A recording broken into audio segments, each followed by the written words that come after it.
Yo, what's going on, man? Today is, I was about to say November. Today is September the 21st. And we got four WNBA playoff games. Game one's tomorrow. The last one that I'm breaking down is the Las Vegas Aces, who will be 7.5 point home favorites against the visiting Seattle Storm. If you have not already, couple things if you have not done already. For one, if you haven't hit the like button, go ahead and do that as you come in, join the show.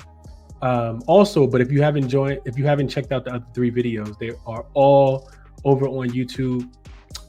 So definitely check those out. I've already previewed the Liberty and the Dream, already previewed the Connecticut Sun and the Indiana Fever, already talked about Lynx and the Phoenix Mercury as well. So last game on the board, let's get into it, man. It is a play that I like in this game, official play that I like in this game, is something that I'm eyeing as well, probably end up adding for a smaller bet size. So let's jump into it. We got the Seattle Storm and the Las Vegas Aces. Line, I think, opened at 7, pushed to 7.5. Now it's actually moving towards 8 as well for the Aces. So some money coming in on the Aces for sure. And the total also dropping, 163.5, but it's down to 163. I see some 162.5s out there as well. So just kind of, depending on where you're shopping and how you want to play this one. So looking at the matchup, we got Seattle. I guess we'll start with them first. Both teams coming off one-day rest. They did play on Thursday. Seattle, short travel because they were in Phoenix, 1 day's rest. So I'm pretty sure they used this day as a travel day. They will have shoot around tomorrow, which I think will be important, and we'll talk about that. Well, actually, let's get into it. So injury report for Seattle. Jewel Lloyd and both Ezi Magmagor both have missed the last 3 games. They haven't played since they faced the Dallas Wings, so they've been out of commission for a little over a week, I think it is. But they are expected to play. Like I said, Jewel Lloyd, knee injury. Coach Noelle Quinn said there was precautionary reasons why she didn't play on Thursday versus the Phoenix Mercury in that last game. And if she had to play, she would have been available to play in that game. But they wanted to be, super safe with her. Then you got Ezi Magmagor. She's missed the last 3 games because she's been dealing with a concussion. She got poked in the eye.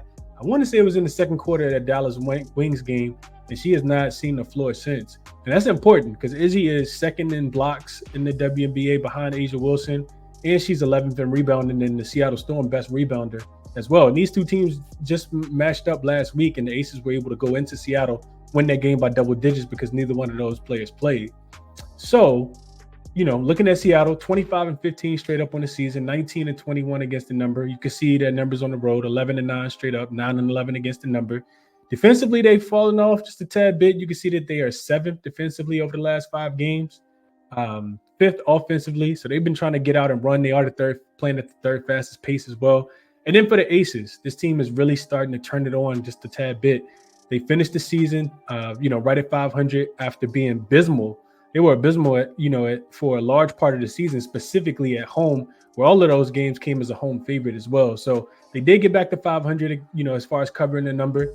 Look at that. Offensively, number 1 rated team over the last 5 games. Defensively, number 5 rated team and the second best team over the last 5 games. It kind of feels like the Aces have kind of, since they lost to the Wings, it's been an emphasis to play a little bit better defensively. And I think that's what we saw. So when you look a little bit deeper at Seattle, they finished post-Olympic play specifically at 8-7 straight up, but just 4-11 against the number in the last 15 games since the Olympic break are the Seattle Storm.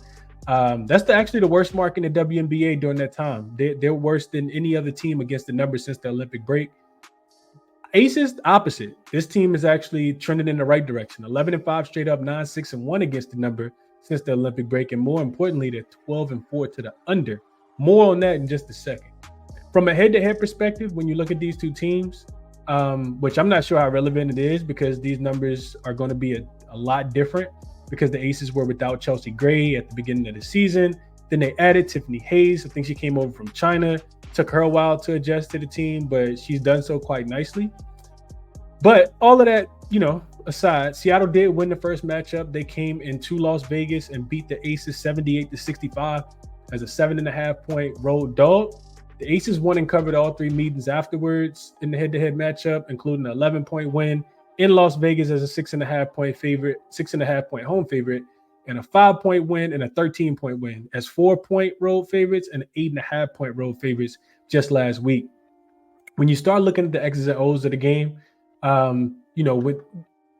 when these two teams met in Seattle last week, Coach Becky Hammond, she utilized some zone because she said that she thought that the Aces man-to-man defense was a little lazy. I think that could be true, but I also think that Becky also knows that Seattle can't shoot threes. They're the worst three-point shooting team in the league at just 28.8% on the season. Fun fact, Seattle was the only team in the WNBA to shoot less than 30% on the season. So, this was a team that I was really, really high on, but their outside shooting has not proven to suffice. And it's really difficult for them to score the basketball because if you can't shoot the ball from the three-point line, teams are going to pack the paint and play zone. And I'm expecting the Aces to do that, again, and the Storm to continue to struggle from the three-point line. When you add in the fact that Jewell Loyd has now missed 3 straight games, which will probably lead to some rust if she plays, and I'm thinking that she does. And we expect the Aces at this point to be playing with some championship level defense, at least in my opinion. I think it's going to be difficult for Seattle to score here.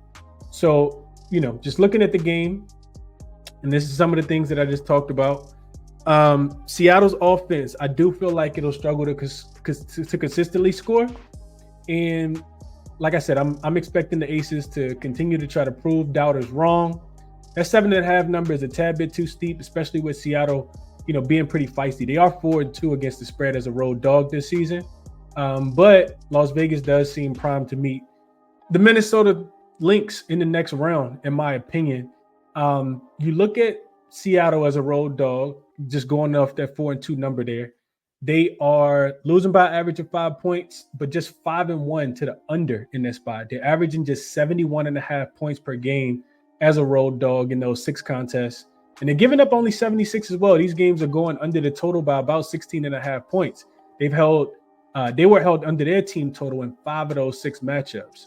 If you take out the last game for the Aces, where they rested 4 of their 5 starters, they've actually held 7 of their 8 opponents under their team total as well. So, man, that's something that I've been kind of riding recently, and it's been paying dividends. We just cashed this in the game in Seattle, and I think we could cash it here again as well. You look at the Aces; they also finished 5-1 to the under as a home favorite in the post Olympic break. They just been really relying more on their defense than their offense to be able to score the basketball. Just really going out there playing defense. I mentioned this already, but I do think Becky will probably go back to that zone at specific times throughout the game to make Seattle prove that they can shoot the 3. Because like I said, they've been having a lot of issues with being able to shoot the 3 consistently. You go back and look at the numbers, 29% is what Seattle shot from 3 before the Olympic break, 28% from 3 after the Olympic break, and on the road, 27%. All 3 of those numbers from 3 are the worst in the league. And like I said, inserting Jewell Loyd as he back into the rotation, I think they're going to throw the offense off just a tad bit because I'm not expecting them to be extremely efficient. I think the Aces defense is back, especially given what's at stake, a chance for them to be the second team in WNBA history to win 3 consecutive championships. So I like the team total under here for the Seattle Storm. 78.5 is available on one book and 77.5 is available on most other books. Definitely shop around, see if you can get, the better of the number. From a player prop perspective, a couple things jumped out to me. The first thing that jumped out was Skylar Diggins-Smith to go under on her assists. Now that it's playoff time, I'm going to be playing a lot of unders. Seeing how teams adjust, but I think we get some unders because we're going to see some intensity ramp up, and I don't think we're going to see as much scoring. This was something that we saw last year as well. Skylar Diggins-Smith assists is juice, so potential, parlay piece if people want to parlay it with something else that they like. The best number I could find is like a -150, but I just want to kind of rattle off a couple of numbers for why I like it. The biggest reason why I like it is because one thing I've noticed is Skylar Diggins-Smith doesn't score. She scores a lot more on the road than she does facilitating.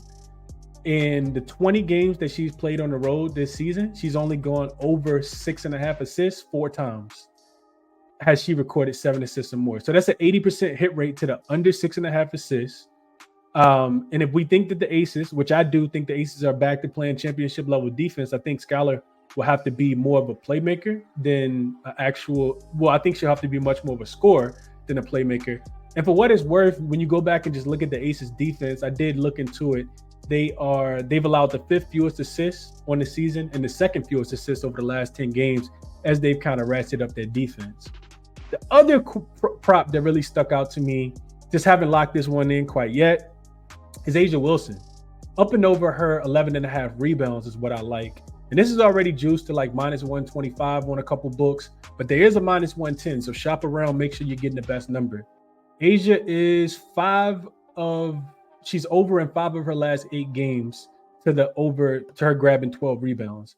And if I'm expecting Seattle to miss a bunch of shots because the Aces are back to playing that championship level defense, then I'm also expecting the rebounding single season leader to be out there grabbing a majority of their rebounds. We know A'ja is the best rebounder on this team.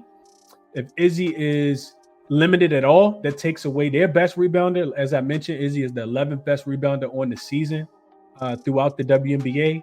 And we also got to mention that A'ja had a 20 rebound game against Seattle as well earlier this season.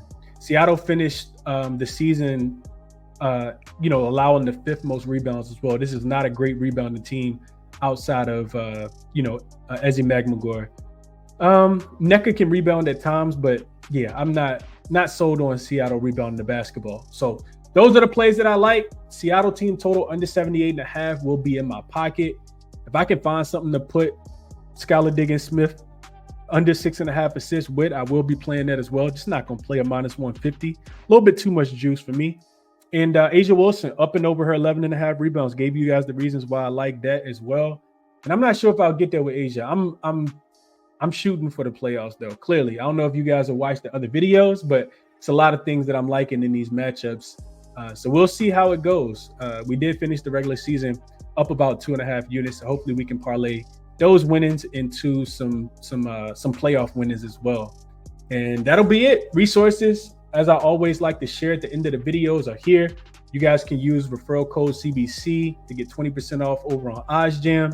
Always talk about using the Sportsbook screen page to make sure that I'm paying the least amount of juice and big for any of the lines that I'm shopping around for. I'm always trying to get the best number because the sports books are sharp, especially given this amount of data that they've collected throughout the season.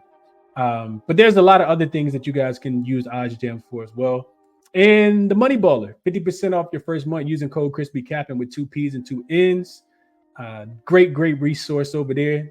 Just kind of checking out all the statistical things for MLB, NBA, WNBA, NFL, everything. NBA actually right around the corner as well. So if you're interested, I would definitely recommend trying it out, even if you don't think you want to keep it, because once you try it out, you probably will want to keep it. So definitely check those out. The link to both of those are actually in the description of this video.